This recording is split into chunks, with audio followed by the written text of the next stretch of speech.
নমস্কার, দেখছেন কলকাতা টিভি। আপনাদের সঙ্গে রয়েছি আমি ঋষিকেশ। শুরু করছি সংবাদ সারাদিন। শুরুতেই যে খবরের দিকে নজর রাখবো, বন্যপ্রাণী সুরক্ষায় একগুচ্ছ পদক্ষেপ ভারতীয় রেলের। অসমের রাজধানীর ধাক্কায় হাতির মৃত্যুতে শিক্ষা নিল ভারতীয় রেল। বন্যপ্রাণী সুরক্ষায় একগুচ্ছ পদক্ষেপ ভারতীয় রেলের।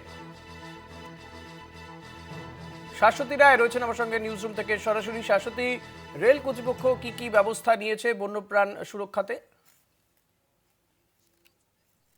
সাংবাদিক বৈঠকে রেলমন্ত্রী অশ্বিনী বৈষ্ণব যে বিষয়টির উপর আলোকপাত করেন, যে বলাই যায় আসামের যে দুর্ঘটনা, যেখানে প্রায় 8টি হাতির প্রাণ গেছে রাজধানীর ধাক্কায়, সেই ঘটনা থেকে কিছুটা হলেও শিক্ষা নিয়ে এবার লোকোমোটিভে বসানো হবে এআই ক্যামেরা। যেই এআই ক্যামেরার মাধ্যমে প্রায় 500 মিটার দূরত্বে থাকা বন্য প্রাণীকে একেবারে নির্দিষ্টভাবে চিহ্নিত করা যাবে এবং সেই চিহ্নিতকরণ হওয়ার পর সেই সিগন্যালিং পৌঁছাবে লোকো ড্রাইভারের কাছে, অর্থাৎ লোকোমোটিভে থাকাই ড্রাইভারের কাছে পৌঁছাবে সেই সিগন্যাল। সেখান থেকে দাঁড়িয়ে তিনি 500 মিটার দূরে থাকা সেই বন্যপ্রাণীর প্রাণ বাঁচানোর জন্য কমাতে পারবেন ট্রেনের গতিবেগ। এমনই একটি অভিনব সিদ্ধান্ত নেওয়া হয়েছে ভারতীয় রেলের তরফ থেকে। এই সমস্ত বিষয়টি ইতিমধ্যেই পরিকল্পনা হওয়ার পর এটির যে পরীক্ষামূলক যে ব্যবস্থা নেওয়া, সেই পদক্ষেপ চলছে এবং এর সঙ্গে সঙ্গে আরও একটি গুরুত্বপূর্ণ পদক্ষেপ নেওয়া হয়েছে এই বন্যপ্রাণী সংরক্ষণের ক্ষেত্রে। সেটা হলো অপটিক্যাল ফাইবার।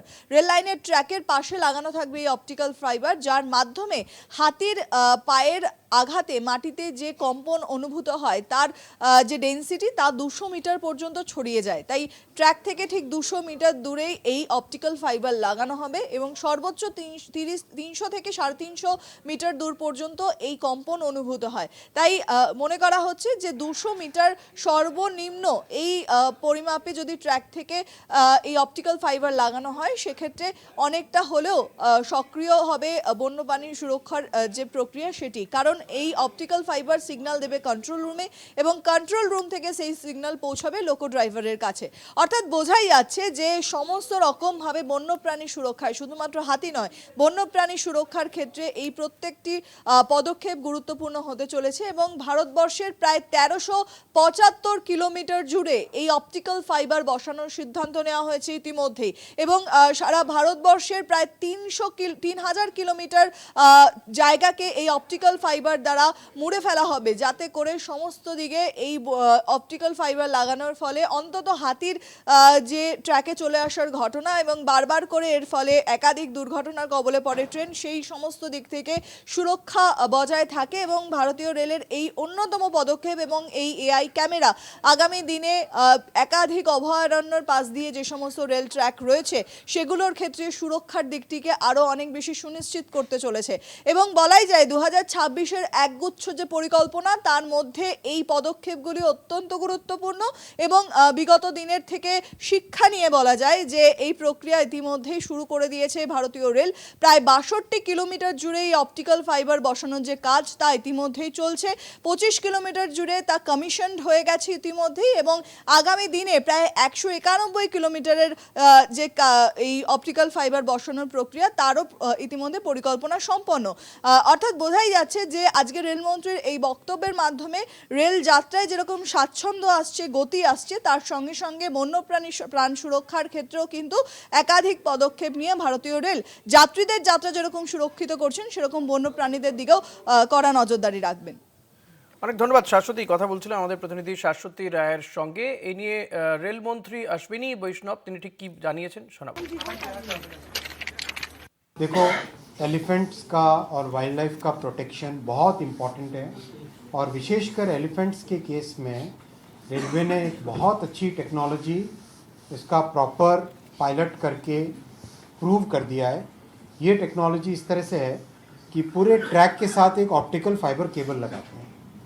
मान लो ये रेलवे का ट्रैक है, राइट, ये वाला रेलवे का ट्रैक, इसके साथ एक ऑप्टिकल फाइबर केबल लगाया। 200 मीटर दूर से जब हाथी चलता है तो हाथी की जो पाँव की है उससे वाइब्रेशन होता है ज़मीन में।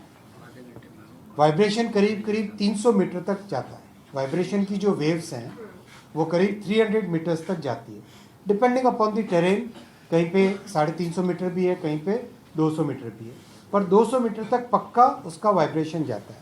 सो what we have done is, हाथी जब चले तब इस ऑप्टिकल फाइबर केबल के अंदर जो सिग्नल है उसमें डिफ्रैक्शन होता है, यानी वो सिग्नल जैसे स्ट्रेट सिग्नल है वो चेंज होता है. आप इमेजिन करो जैसे हार्ट बीट देखते हो ना, वैसे ही जब हाथी चलता है तो इसमें पल्सेस आने लग जाती है, ईसीजी रिपोर्ट आ जाती है, राइट. तो वो उसमें इसी पल्सेस आने लग जाती है और वो माइक्रो सेकेंड्स में, less than 1 second control room को पता चल जाता है and with in 1 second driver को, लोको पायलट को कंफर्म हो जाता है. तो उससे ड्राइवर तुरंत कॉशियस हो जाता है, स्पीड कंट्रोल कर लेता है और कंप्लीट उसका प्रोटेक्शन हो जाता है. जहाँ जहाँ ये लग चुका है वहाँ पे एलिफेंट एक्सीडेंट 0 हो गए.